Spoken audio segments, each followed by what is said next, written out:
So guys, welcome back to our backyard. Guys, may bago pala tayong alaga. Dalawang pirasong kalapate. Tapos meron pa tayong isa doon na alpas. Additional lang sa ating alaga sa backyard. Tapos gagawa tayo ng cage dahil wala tayong paglagay ng kulungan. Ito yung luma natin, scratching pen. So, ang plan is lagyan natin siya ng net. Tatahiin lang natin siya, tapos babalutan natin. Tapos maglalagay tayo ng isang bakanteng space para sa pintuan nila. Tapos iyahang natin siya. Nakahang lang siya guys. So, tingnan natin anong resulta.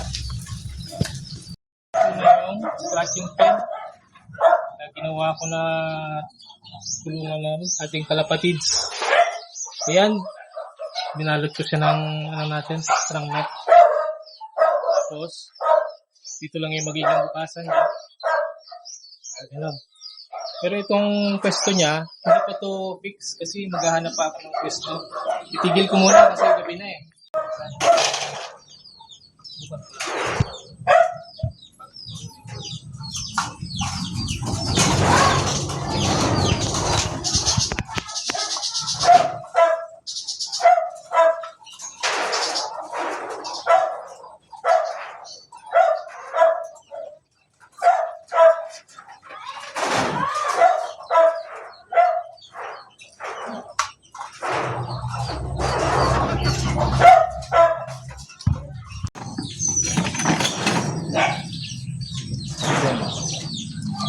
So guys, ito yung isa natin.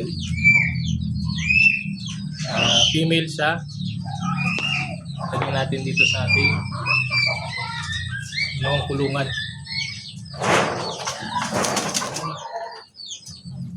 So, may loob naman. Baka naman sa kulungan. Tapos yung pupo nila, tapos ilalim. Patuka ng manok, yun na rin nilagay natin. Inner tone. Lagay pa natin yung isa.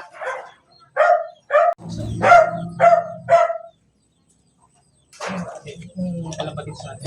Ayun na yung isa. Kaya naman ako nag-acquire ulit ng kalapati kasi guys, may nahuli kaming kalapati, di na siya umalis. Ayan, nagdagdag ako ng dalawa para may kasama siya.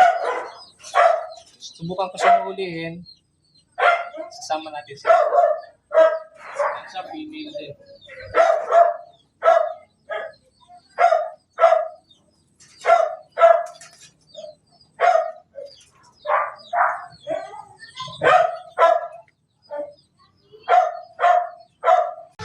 Ayan guys, nahuli natin siya.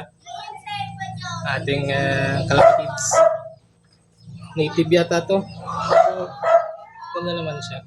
Try natin sama dito sa ating mga bagong